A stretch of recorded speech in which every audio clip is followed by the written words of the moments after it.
नमस्कार, आप देख रहे हैं आईबीसी 24। मैं हूं आपके साथ विजय कुमार पंड्या। शुरुआत करते हैं खबरों की।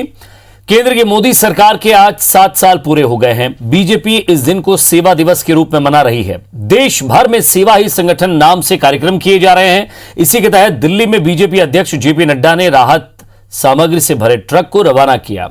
इस दौरान कार्यक्रम को संबोधित करते हुए जेपी नड्डा ने कहा कि मोदी के मार्गदर्शन में आत्मविश्वास जागा है, आत्मनिर्भर भारत की राह बनी है। मोदी सरकार के 7 साल पर मध्य प्रदेश बीजेपी की सेवा समिति भी जुटी रही। इस मौके पर भोपाल के रोशनपुरा के वानगंगा पहुंचे सीएम शिवराज सिंह चौहान ने गरीबों को राशन बांटा। वहीं बीजेपी महासचिव कैलाश विजयवर्गीय ने भोपाल के ही एमपी नगर में एक कार्यक्रम में गरीबों को राशन, सैनिटाइजर और मास्क का वितरण किया। सीएम शिवराज सिंह चौहान ने कहा कि वैभवशाली, गौरवशाली, संपन्न, समृद्ध और सशक्त भारत के निर्माण में ये 7 साल मील के पत्थर के रूप में सदैव याद किए जाएंगे। सीएम ने कहा कि मोदी दृढ़ इच्छा शक्ति वाले संवेदनशील नेता हैं। भोपाल पहुंचे बीजेपी महासचिव कैलाश विजयवर्गीय ने कहा कि मोदी जी के कार्यकाल में कई समस्याएं आई हैं और हल भी निकला। अंतर्राष्ट्रीय स्तर पर मोदी ने देश की साख बढ़ाई है। वहीं मंत्री विश्वास सारंग ने प्रधानमंत्री मोदी ने कई ऐतिहासिक उनके निर्णयों की याद दिलाई।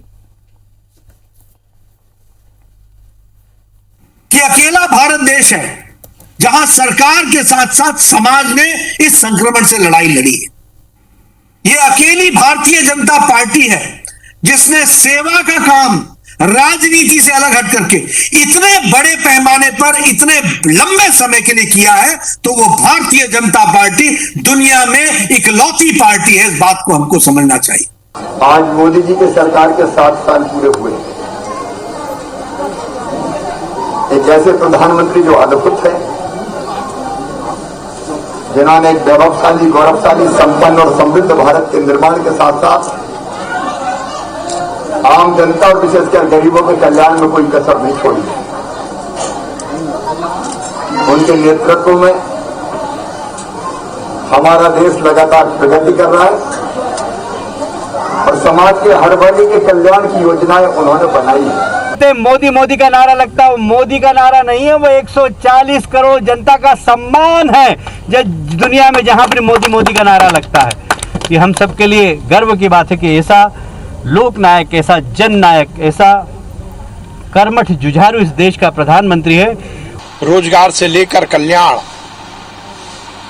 बुजुर्ग, महिला, युवा, मजदूर, किसान, दलित, पिछड़े, शहर, गांव, कस्बा, खेत खलियान, सबका विकास और कल्याण नरेंद्र मोदी जी की सरकार में हुआ। और इधर मोदी सरकार के 7 साल और दूसरे कार्यकाल के 2 वर्ष पूरे होने पर कांग्रेस आज काला दिवस इसे मना रही है। कांग्रेस का आरोप है कि 7 सालों में देश की दशा और दिशा को बदतर किया गया, इसलिए कांग्रेस आज घरों पर काले झंडे लगा रही है। एमपी कांग्रेस के प्रदेश सचिव विवेक खंडेलवाल ने बताया कि मोदी सरकार के आज 7 साल पूरे हो रहे हैं। इन 7 सालों में देश को सिर्फ तकलीफें ही मिली है। नोटबंदी, जिससे लाखों लोग लाइन में लगकर मर गए, लेकिन कोई काला धन वापस नहीं आया। जीएसटी, जिसे आज तक सरकार खुद नहीं समझ पाई। बेरोजगारी, जो अपने 45 साल के इतिहास में सबसे ज्यादा है। महंगाई, जिसने 70 साल के सारे रिकॉर्ड तोड़ दिए। ऐसी सरकार के 7 साल के कार्यकाल के विरोध में कांग्रेस ने घरों पर काले झंडे प्रधानमंत्री मोदी के फोटो के साथ लगाए। इस देश के 70 साल के इतिहास में एक ऐसी सरकार आई है जिसने 7 साल के अंदर इस देश को विकास की राह पर चलने वाला देश आज विनाश की राह पर चल रहा है। नरेंद्र मोदी जी एक ऐसे प्रधानमंत्री बने हैं जिन्होंने नोटबंदी से लेकर तो आज कोरोना जैसी महामारी में सिर्फ लाशों ही लाशें दी हैं। नोटबंदी में हजारों लोग लाइन में रखकर मर गए। जीएसटी लाए तो व्यापारी मर गए। और मोदी सरकार के 7 साल पूरे होने के इस मौके पर मौतों को लेकर बीजेपी आज के दिन को सेवा दिवस के रूप में मना रही है। तो वहीं आज के दिन पूर्व मंत्री पीसी शर्मा अपने कार्यकर्ताओं के साथ धरने पर बैठे हैं और मांग कर रहे हैं कि 2014 में मनमोहन सरकार के समय जो दाम थे, उन्हीं दामों को वापस मोदी सरकार कर दे। धरने पर बैठे पीसी शर्मा ने कहा कि बहुत हुई महंगाई की मार, नहीं चाहिए हमें ऐसी सरकार। इसके साथ ही पीसी शर्मा ने कहा कि बीजेपी सेवा दिवस के रूप में इस नाम पर ढोंग कर रही है, नौटंकी कर रही है। अगर इन्हें सेवा करनी ही थी तो समय पर लोगों को ऑक्सीजन उपलब्ध करा देते, दवाइयां उपलब्ध करा देते।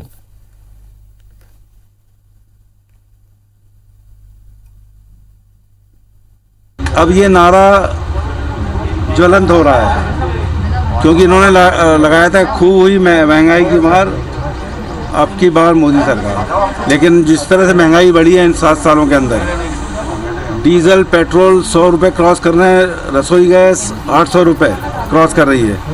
और इनका ये कहना था कि अगर मोदी जी का और बाबा रामदेव का कि मोदी सरकार बनी तो 300 रुपये में आएगी रसोई गैस और 30-35 रुपये में डीजल पेट्रोल। मनमोहन जी की सरकार के समय 2014 में उस रेट पे लेके आओ। और ज्यादा बातचीत के लिए हमारे संवाददाता नवीन सिंह हमारे साथ जुड़ गए। नवीन, जिस तरह से 7 साल आज पूरे हुए हैं, बीजेपी एक तरफ सेवा दिवस के रूप में इसे मना रही है, तो वहीं कांग्रेस आरोप लगा रही है कि इन 7 सालों में कई रिकॉर्ड टूटे हैं जिनसे जनता परेशान हो रही है। ये सेवा का मौका नहीं है, ये कुछ और है।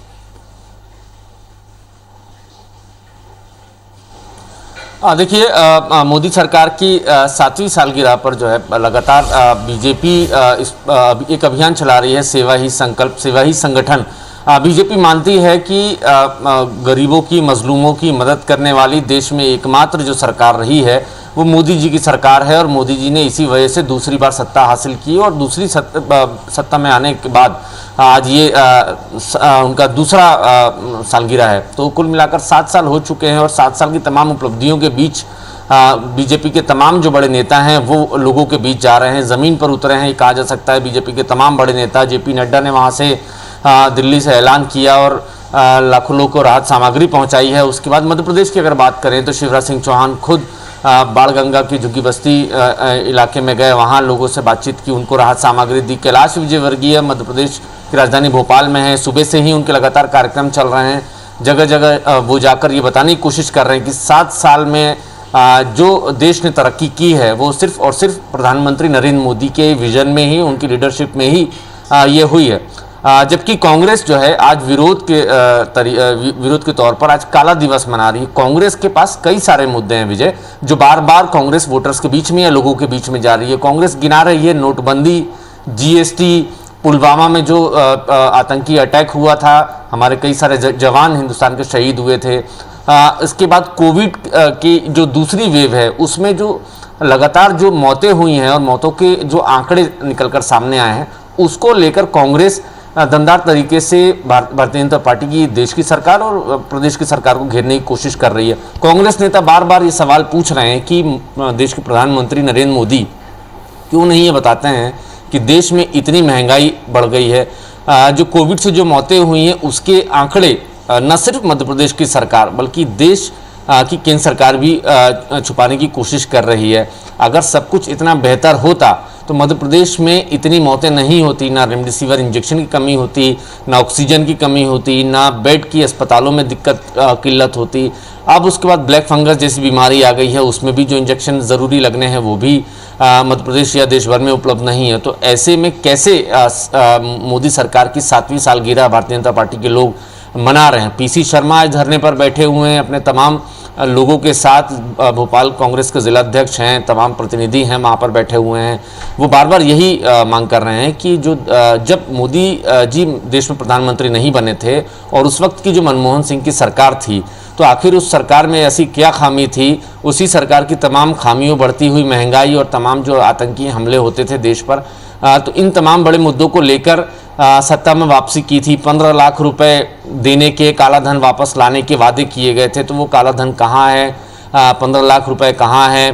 तो इस तरीके से कांग्रेस और बीजेपी के बीच में सियासत हो रही है। 7 साल की सालगिरह मनाने बीजेपी निकली थी, लेकिन लगातार सोशल मीडिया हो या फिर इस तरीके से कांग्रेस के लोग, कांग्रेस के जो नेता हैं वो खुलकर मोदी सरकार की खिलाफत कर रहे हैं। प्रदेश कांग्रेस अध्यक्ष और नेता प्रतिपक्ष कमलनाथ ने भी मोदी सरकार की खिंचाई की है। हालांकि इसके पहले भी कमलनाथ ने प्रेस कॉन्फ्रेंस के दौरान बार बार ये कहा था कि देश की जो सरकार है वो कोविड को रोकने में विफल रही है। जो इकोनॉमिक क्राइसिस इस देश ने देखी है वो भी मोदी सरकार के विजन की विफलता का ही नतीजा है कि देश में इस तरीके से आर्थिक देश को नुकसान हुआ है। कई सारे कांग्रेस नेताओं ने ये तक ट्वीट किया है, ये तक कहा है कि 7 साल में देश के प्रधानमंत्री नरेंद्र मोदी और उनकी सरकार ने देश को 700 साल पीछे धकेल दिया है। जो नवरत्न कंपनियां थी, देश की वो उनकी हालत ख़राब करने की भी जिम्मेदारी जो है वो देश के प्रधानमंत्री नरेंद्र मोदी पर ही कांग्रेस नेता ठहराते हैं। हालांकि ये जो मसला है दोनों ही सियासी दलों के बीच में एक राजनीति का मसला बना हुआ है, लेकिन मध्य प्रदेश या देश भर में ज़मीन पर कितना काम हुआ है, हालांकि बीजेपी बार बार ये कहती है कि राम मंदिर निर्माण करने का जो श्रेय जाता है वो देश के प्रधानमंत्री नरेंद्र मोदी को जाता है, और भी शैक्षणिक जो विकास हुआ है, लोगों को रोज़गार मिला है, उद्योग धंधे लगे हैं, तमाम तरीके की उपलब्धियां बीजेपी नेता एक बड़ी लंबी एक फहरिस्त लेकर लोगों के बीच में पहुंच रहे हैं। कांग्रेस को एतराज़ है कि इस तरीके से गलत और झूठी उपलब्धियां कम से कम देश के सामने बीजेपी के नेता न पेश करें।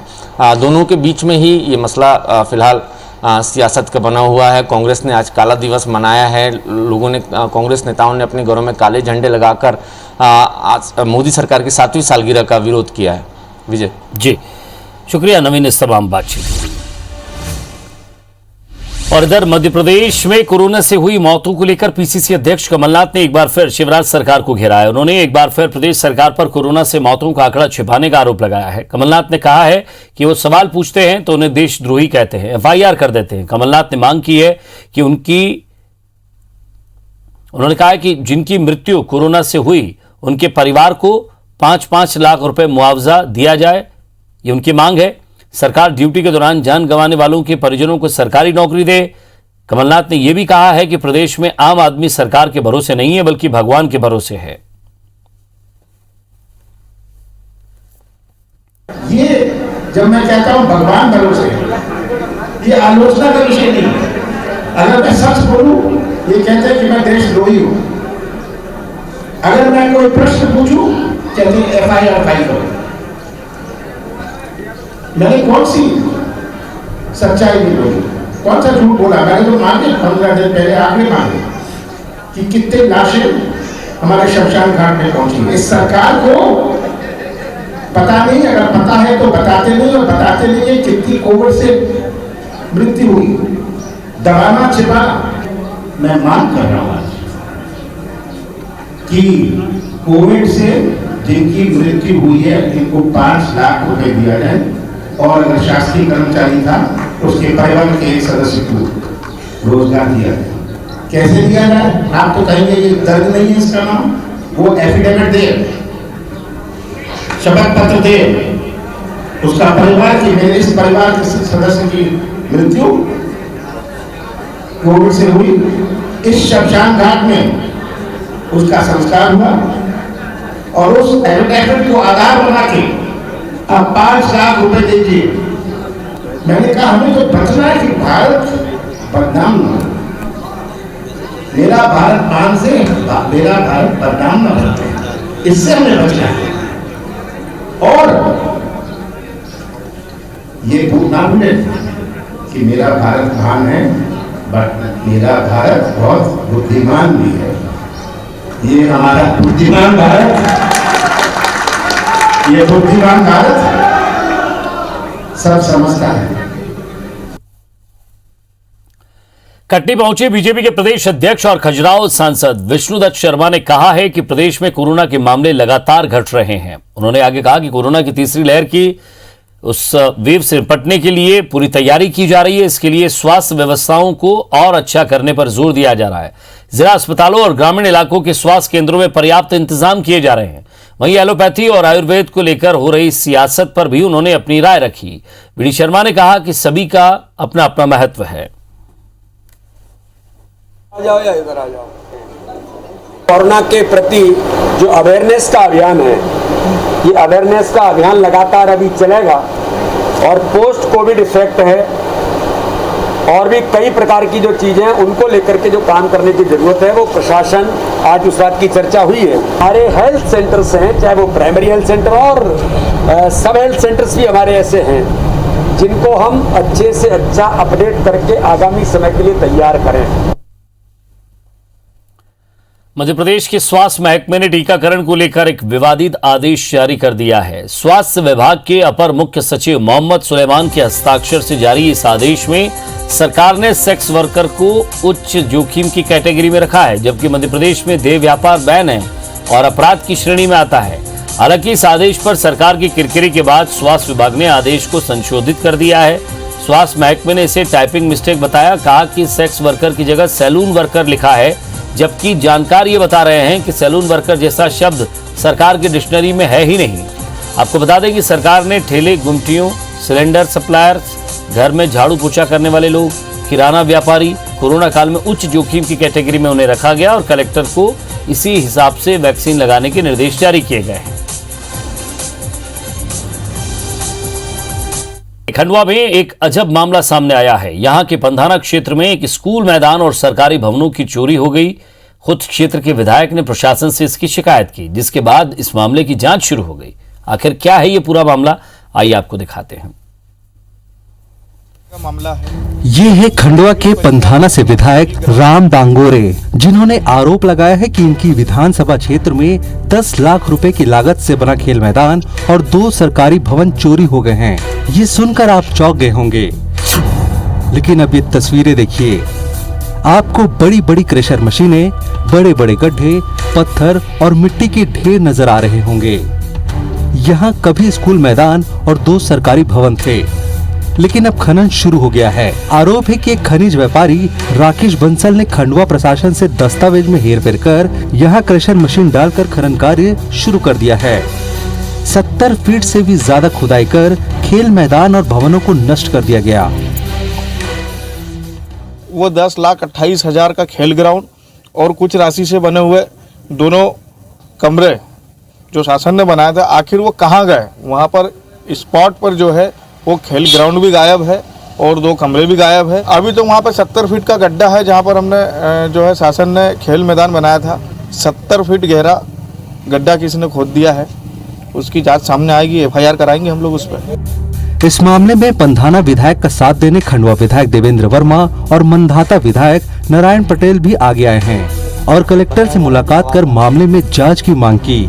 कलेक्टर ने खंडवा SDM को जांच के आदेश दिए, जिसके बाद SDM ने तहसीलदार और राजस्व की टीम को मौके पर भेजकर जमीन का सीमांकन और उसकी जांच शुरू कर दी है।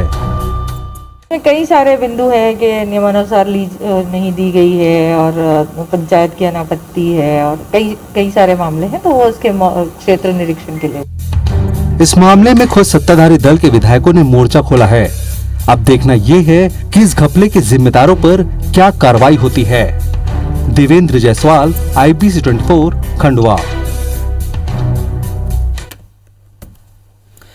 और इंदौर में कलेक्टर की सख्त हिदायत के बावजूद सिंधी कॉलोनी ने व्यापारियों ने यहां पर कोरोना कर्फ्यू के दौरान फल और सब्जियों के ठेले लगा दिए हैं। ऐसे लोगों के खिलाफ पुलिस और प्रशासन ने कड़ी कार्रवाई की। 22 लोगों को कलेक्टर के आदेश के बाद जेल भेज दिया गया। दरअसल कलेक्टर मनीष सिंह कल निरीक्षण के दौरान सिंधी कॉलोनी में कई किराना दुकान और फल सब्जियों के ठेले पर लगी भीड़ को देखकर नाराजगी उन्होंने जताई थी। साथ ही रविवार को दुकानें नहीं खोलने की सख्त हिदायत दी थी, लेकिन फल सब्जी विक्रेता और दुकानदार नहीं माने। ऐसे में नियम तोड़ने वाले करीब 40 लोगों के खिलाफ धारा 151 और धारा 188 के तहत कार्रवाई की गई। लगभग 1 घंटे घुमाओ उस जेल सिंधी कॉलोनी के क्षेत्र में। मार्केट में भी हम लोग लगभग आधे घंटे रहे। क्षेत्रीय विधायक मैडम, क्षेत्रीय पार्षद जी, सभी लोग थे, जनप्रतिनिधिगण भी थे उसमें। अब इतने समझाइश के बावजूद भी अगर नहीं मानेंगे लोग तो सेंट्रल जेल ही भेजना इनका एक सोल्यूशन है, तो सेंट्रल जेल भेजा जा रहा है उनको। 188 की FIR के साथ 151 लगेगी तो अपना FIR भी दर्ज होगी उसमें। ये जून इंदौर क्षेत्र में तीनों थानों में, थाना भरगुआ, थाना राजूबाजार और थाना जून इंदौर में तकरीबन 40 लोगों को जो है वो 151 किया गया। इनके द्वारा जो है कर्फ्यू का उल्लंघन किया जा रहा था और इन पर 151 करके इनको जेल भेजा गया है। भोपाल में कोरोना कर्फ्यू के दौरान रविवार सुबह एक कार सवार ने स्कूटी पर या ड्यूटी पर तैनात ट्रैफिक पुलिस के जवान की जान ले ली है। ये कोशिश की उसने। आरोपी कार चालक तेज रफ्तार में गलत साइड से आ रहा था। ये जवान सुरक्षित है फिलहाल। इस पर पुलिसकर्मी ने उसे रोकने की कोशिश की। भागने के चक्कर में कार सवार ने ट्रैफिक कर्मी को कार से उड़ा दिया, जिससे उसके पैर में चोट लगी है। हालांकि घायल होने के बाद भी आरक्षक ने एक जिप्सी से आरोपी का पीछा किया, लेकिन उसे पकड़ने में नाकाम रहा।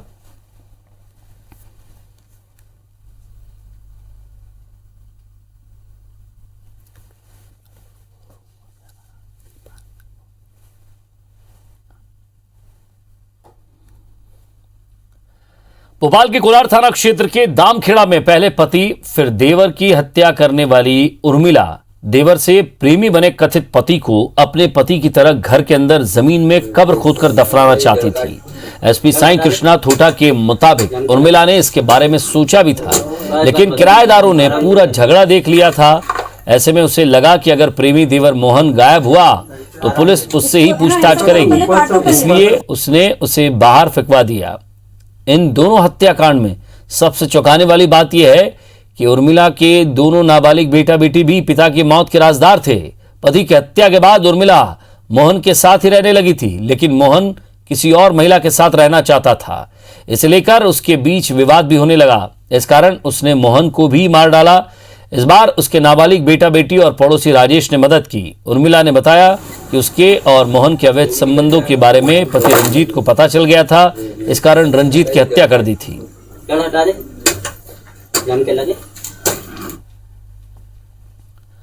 और इसी के साथ फिलहाल इस बुलेटिन में इतना ही। नमस्कार।